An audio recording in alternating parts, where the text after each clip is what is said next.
Hello friends, welcome back to my channel. My name is Dom. If you are new here, thank you so much for stopping by on my little corner of YouTube. In today's video, I'm going to be talking about Fourth Wing and Iron Flame from Rebecca Yarros. I read both of these books and I have thoughts, I have opinions, I have feelings, I have questions. So yeah, if you are down for that, if you've read these books, if you want to chat about them, then stay tuned. There will be all the spoilery things because I don't know. To really get into this, I might spoil something. So there will be spoilers in here. So if you have not read either one of these books and they intrigue you and there's something that you want to read, I would say don't watch this video. But I will give you guys like my little ratings, my star ratings on these. So my boyfriend bought me this one for Christmas and I read it, I want to say in January. I would say this was probably like a 3.5 stars. I wouldn't say it's a 4, but I was intrigued enough to pick up the second book. This one, just a solid 3. This was really hard to read. Also, this book was very long. So let me just read off the synopsis for you so you can kind of understand what we're getting ourselves into here. 20-year-old Violet Sorrengill was supposed to enter the scribe quadrant, living a quiet life among books and history. Now the commanding general, also known as her toughest Talon's mother, has ordered Violet to join the hundreds of candidates striving to become the elite of Navarre. They're dragon riders. But when you're smaller than everyone else and your body is brittle, death is only a heartbeat away, because dragons don't bond to fragile humans. They incinerate them. With fewer dragons willing to bond than cadets, most would kill Violet to better their own chances of success. The rest would kill her just for being her mother's daughter, like Xaden Ryerson, the most powerful and ruthless wing leader in the Riders Quadrant. She'll need every edge her wits can give her just to see the next sunrise. Yet, with every day that passes, the war outside grows more deadly. The kingdom's protective wards are failing, and the death toll continues to rise. Even worse, Violet begins to suspect leadership is hiding a terrible secret. Friends, enemies, lovers, everyone at Basgath War College has an agenda, because once you enter, there are only 2 ways out: graduate or die. So that is the premise of this book, right? The first one.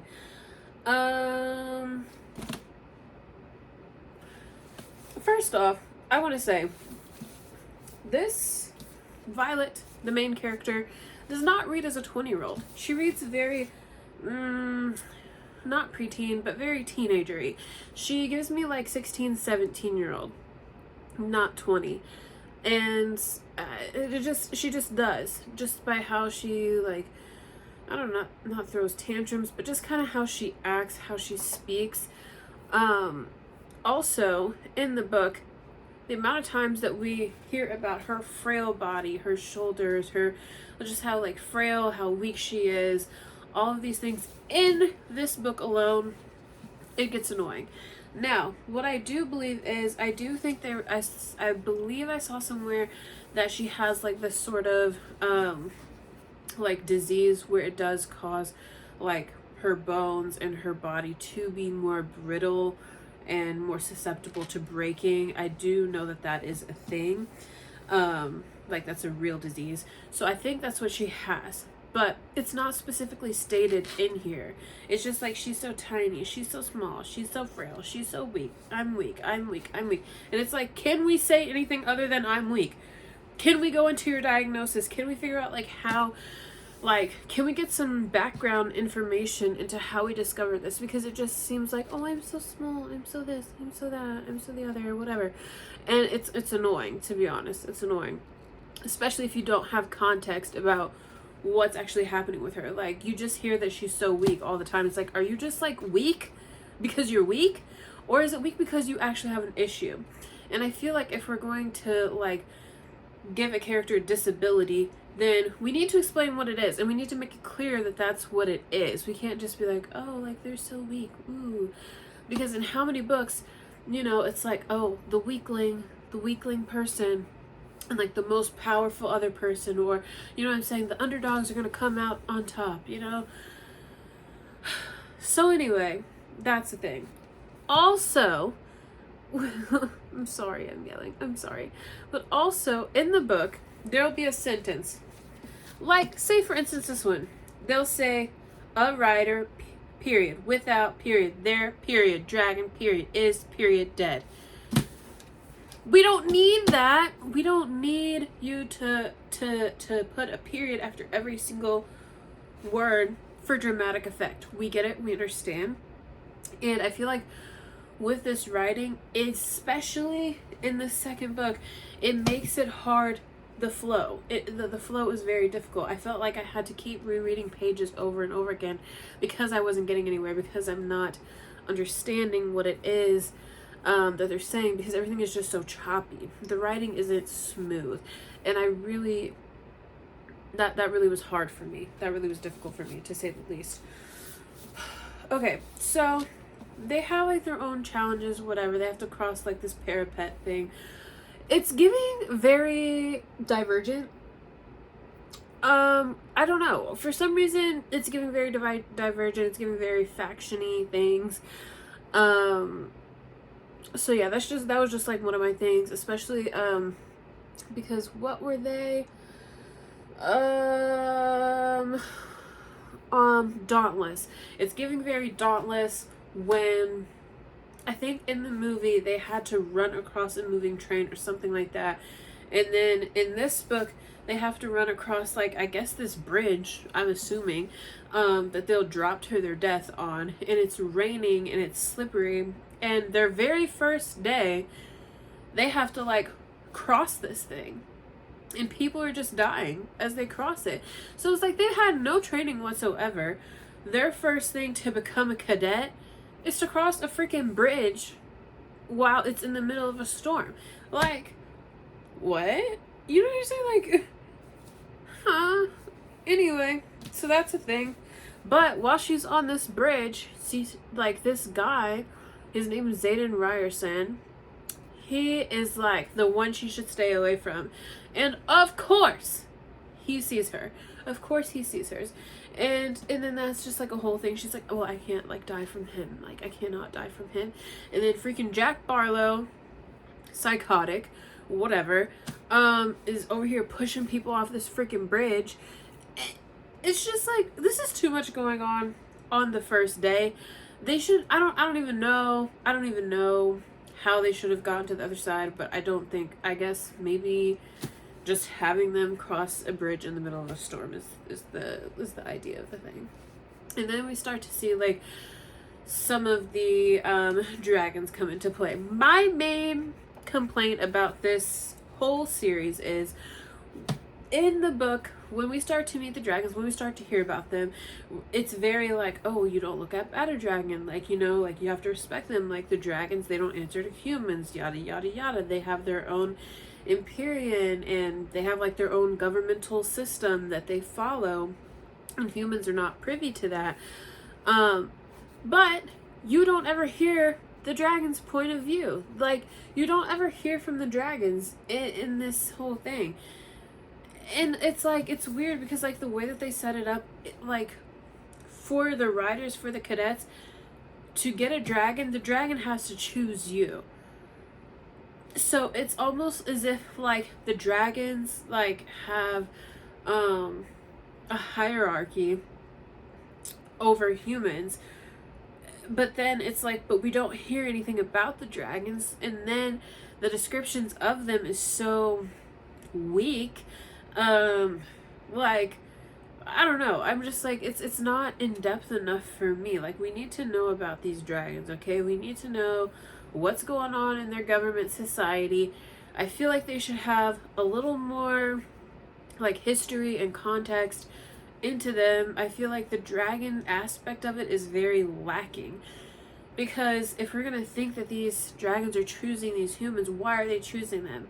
What are these dragons like? Why do they have boring names like Morning Star, like Feathertail, I don't know, Red Tail something? Like, those are the names that we're getting for like just like the descriptions or species names of them.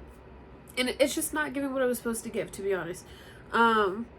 So yeah, then they have like threshing, which I guess that's the day where you go out kind of like on a runway situation, and all these dragons are lined up and the humans are walking by, and you can't get too close.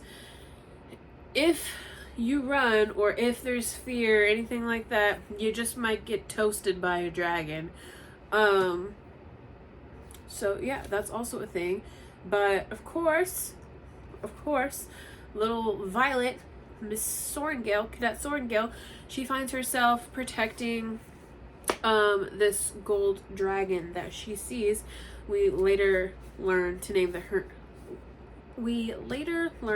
that the dragon's name is Andarna, and she is trying to protect this dragon because that dragon was spotted somewhere else, and they're like, oh, Jack Barlow and then a couple other his little groupies were trying to like kill this dragon, pretty much this smaller dragon.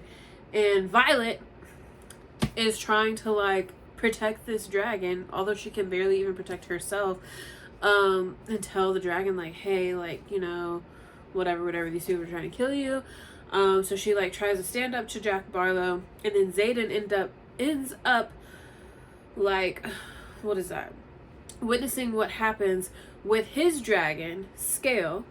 Now, Xaden still hates Violet, right? So that's still like a thing. Xaden's like, well, I'm gonna kill her at some point in time. Like, he's said multiple times that he's gonna like try to kill her. Whatever. Anywho. But because Jack Barlow and his little groupies were trying to hurt Andarna and hurt Violet because they get into a standoff, into a little altercation or whatever, Scale ends up sending to Terran, which is one of like the biggest, most powerful dragons in the Empyrean that's still alive at this point. She, I guess, we learn later on that she told Terran, which is the bigger dragon, to come and help them, because Andarna is a smaller dragon, and we don't realize until later on that she's a baby, that she's not an infant, but like she's a juvenile dragon. So like she can't fly yet, like she can't really defend herself, like she doesn't breathe fire, anything like that. She's really not even supposed to be out. But we find all this stuff out later on. So that's a thing. So Terran comes and he like not kills them, but well, he kills. Did they kill him? I don't know. I think one person died. I do think like 1 or 2 people died, but Jack Barlow did not. Then Terran, he ends up choosing Violet because Violet was trying to protect Andarna, which is the smaller dragon. Scale and Terran are mated. So yes, that's a thing. So now that takes me to my next point. Also, since Terran also chose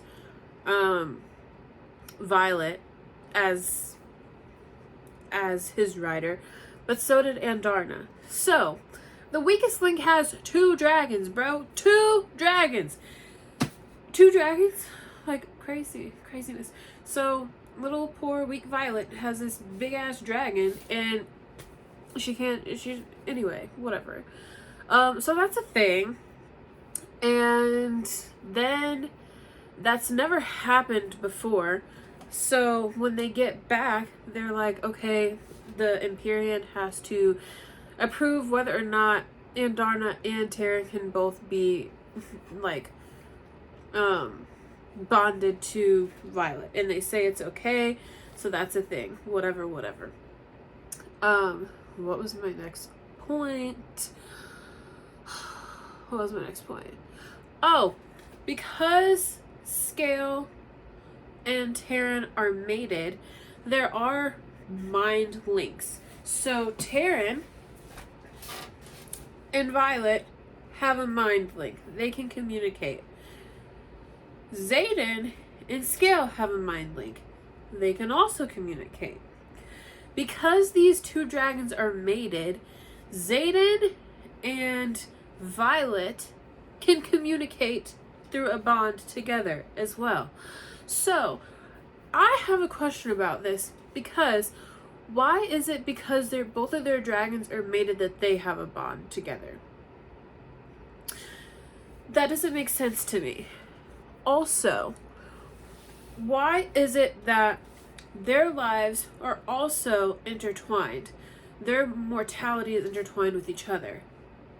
I can understand if it was from, like, Violet and Taryn, the dragon and the rider. That makes sense. But why is it Xaden and Violet? If something happens to Xaden in Scale, why is it that Violet would die too? Or is that because Taryn would die? And Taryn is in, like, if Taryn died, she would die as well. Is it because of that? Or is it because we're trying to play this whole thing of like, oh, like Xaden and Violet, they're, you know, mates. Is that what it is? Because, like, because their dragons mated, they inevitably mated themselves. So it's just between Violet and Xaden where, yeah, I don't know. I don't understand. But anyway, I also thought it was really strange how Violet can feel and Xaden can feel their dragon's emotions.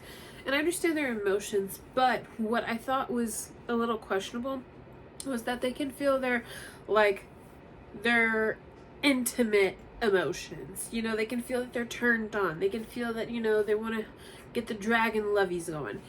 That's weird. Because why would that be a thing? Why is it that they have to block in their mind that that's a thing? And why is it that their actions change? And it's more so like the human, the rider cannot control themselves without putting up mental barriers to keep their dragons out, because their dragon's emotions will overpower theirs. That's really weird. I'm like, crazy.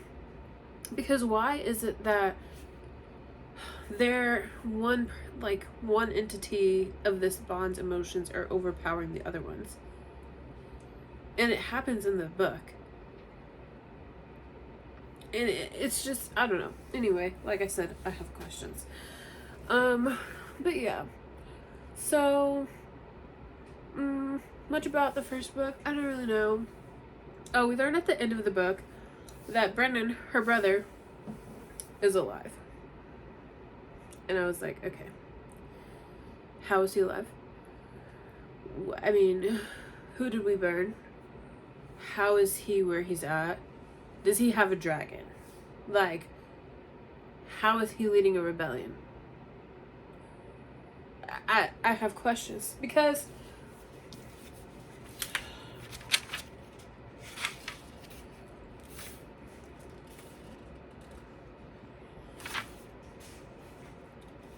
let's see.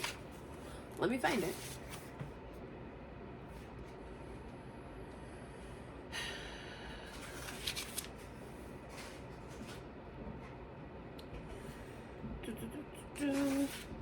It was very anticlimactic. Very anticlimactic. Oh, this is bonus content. No wonder I can't find it.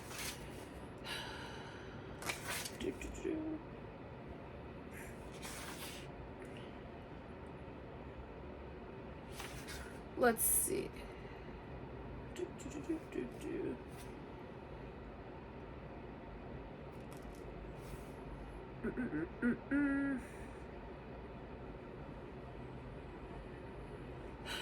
What is it? Let me see if I can find it.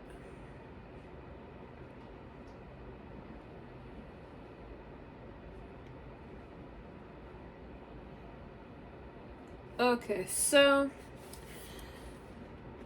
pretty much. Oh, also, Dane, the best friend. This reminded me before I get into this. I don't like him. I never really liked him. He's very annoying. Also, he reads your thoughts. When we found out that Dane could read thoughts, I'm like, he's been reading this girl's thoughts this entire time. just been touching her face and all that, carrying on, whatever. They got set up at Athbine, whatever, and they got hurt. Like, Violet burnt out, almost died, and she was killing Venin. That's also another thing. That's weird. I don't, look, I'm not trying to get off all into weeds and that, because there's a whole lot that I have questions on. We'll be here forever in the day, and I just really do be forgetting until I get into this, and I'm like, okay, yeah, I had a question about that too, because the first book I didn't notate, but the second one I did, because I wanted to remember. Anyway, they got set up at Athbine, right? And Xaden took Violet to his like home, Aritia, I don't know how you pronounce it. I believe that's where they took her. And there's a mender and poison master there, because she gets stabbed with like the Venin's blade or something like that, and there's poison on it. So that's how we got to this point. And Xaden said something about a poison master. And then I'm going to read to you what it says. I'm going to just start here. There's an insistent knock at the door. You have about 20 seconds to ask a question if I know him. She blinks. I'm still hoping that missive at Athbine was really about the war games. Do you think there's any chance we just happened to end up in the middle of a wyvern attack at that outpost? And then, here's where we know her brother's alive. That definitely wasn't an accident, little sister, he says from the doorway. I sigh and move to the side, watching Violet's eyes widen as she sees him standing in the doorway. Told you I knew better poison masters, I tell her softly. You weren't healed. You were mended. Brennan? She stares at her brother in open-mouthed shock. Brennan just grins and opens his arms. Welcome to the revolution, Violet. That's how anticlimactic we find out that this girl's brother, who's been dead for like 6 years, is alive. Like, what? How can we... like... And then the book just ends, by the way. Book 1 ends. It's just over. And this is what we're doing. So I'm like, okay. Very, very boring. Very boring. Anywho. So that was the end of book 1.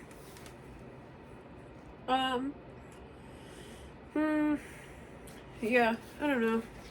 Let me see. I tabbed this, so I have to look at my things. Most of the green, I have questions.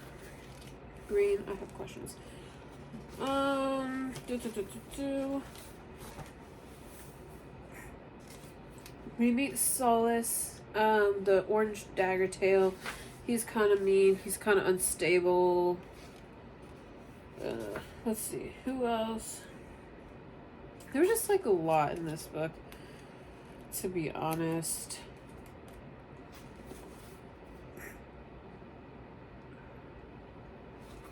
Yeah. Iron Flame, it wasn't bad. Well, it was okay.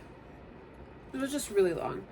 And I don't think it needed to be this long, to be honest. That's just my main thing. I feel like there was a lot of filler content in here, and it didn't need to be this long.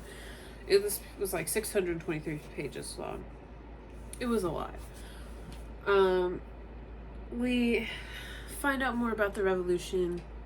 We get back and forth between Xaden and Violet and just their trust issues, and Xaden not answering her questions, and she's like, well, why don't you answer my questions? And then they're like dating because now they're like in love with each other.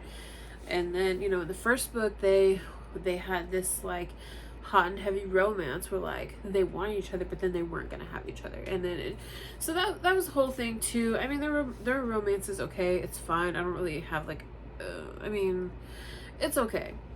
It's okay, but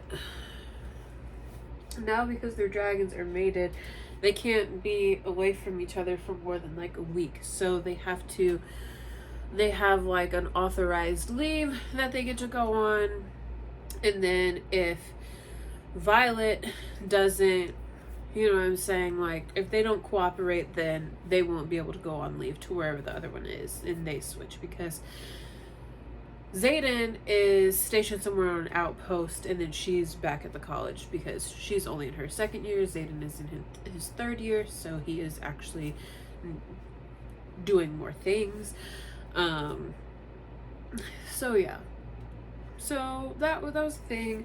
I don't know. Iron Flame was okay. I don't know. This was a hard one to read. I haven't fully formed my thoughts on Iron Flame, but I would say I don't think it needs to be this long. That's my point.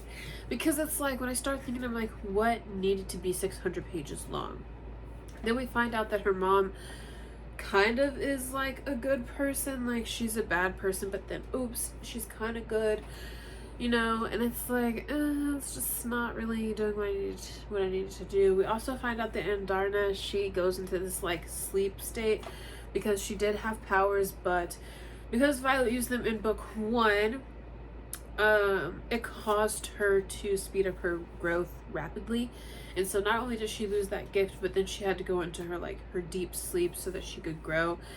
I didn't know if Andarna was going to come out of that, to be honest. I did not know, because she was in there for a while. Violet also got penalized a lot for Andarna not showing up to certain trainings and stuff like that, and not appearing. Also, I'm so sorry. Also, we find out that Feathertails are juvenile dragons. So I'm like, are they juvenile dragons? Or what? Are they just babies? Because the babies can't come out. And also, I feel like we didn't... Like, when Andarna finally did come out of her nap time, she turned colors. Like, she wasn't gold anymore. So, why aren't there any questions being asked about why she's not gold anymore? Like, I don't understand. I feel like further on in this book, towards the end, they're like, oh, so Andarna was just like a kid, pretty much, basically. Because when she wakes up, she's a juvenile. Well, not a juvenile. She's like a teenager.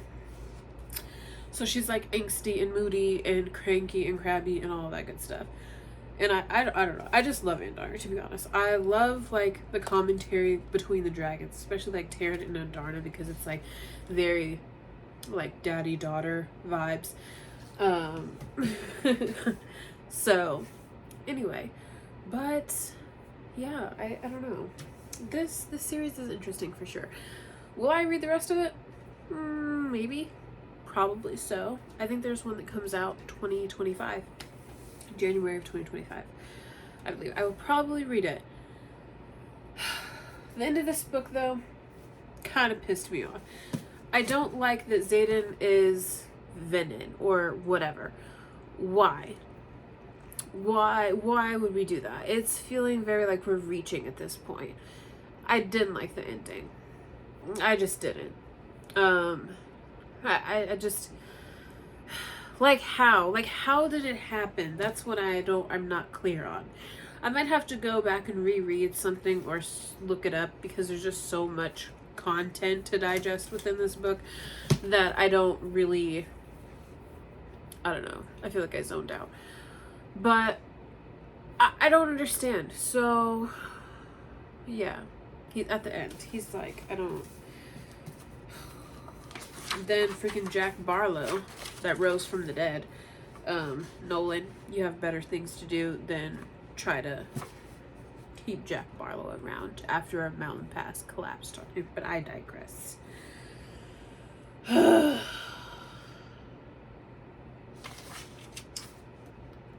Yeah, I don't know.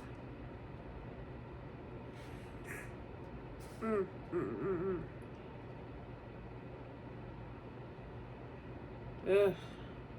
Yeah, like I'm just looking to the things. I don't know. I just feel like Violet and Xaden have so many relationship issues. Like, they have trust issues in the sense of Violet has trust issues with why does Xaden never answer certain questions, or for the first time, she was like, well, why can't you ever tell me what you're doing? And da da da da da da da. And I'm like, because if I just started dating you for like 2 months, I'm not going to tell you something that I've been working on for 2 years that could totally sabotage the plan and get everybody else killed. No, I'm not going to tell you, because she's so emotional. She's so in the right now. She's so like, all the time. And then she's so naive as well at the same time, because Dane will just touch her and it's like, how much information was he getting from your forehead, girl, that you were telling on accident, because you can't control your emotions and you can't, like, I don't know. I don't know. Honestly, if we could just get Andarna's point of view for the next book, that'd be amazing. Can we get some dragon POVs, please? But yeah, I think that is my rant about these 2 books. That was long enough. I'm sorry. I don't know if any of that made sense, but I need to get it off my chest. So here we are. But thank you guys so much for watching this video. I will see you guys in the next one. I hope you guys are having a great day. Also, if you love these books, amazing. I want you to love them. I think these books are great for people who have not read a ton of fantasy, or they're not going to super dig into the plot of the story, okay? But if you've read better fantasy books, the writing definitely sticks out like a sore thumb. I don't mean to be mean, but yeah. Anyway, thank you guys so much for watching this video. I hope you guys are having a fantastic day, like I said before, and I will see you guys in the next one. Bye, friends.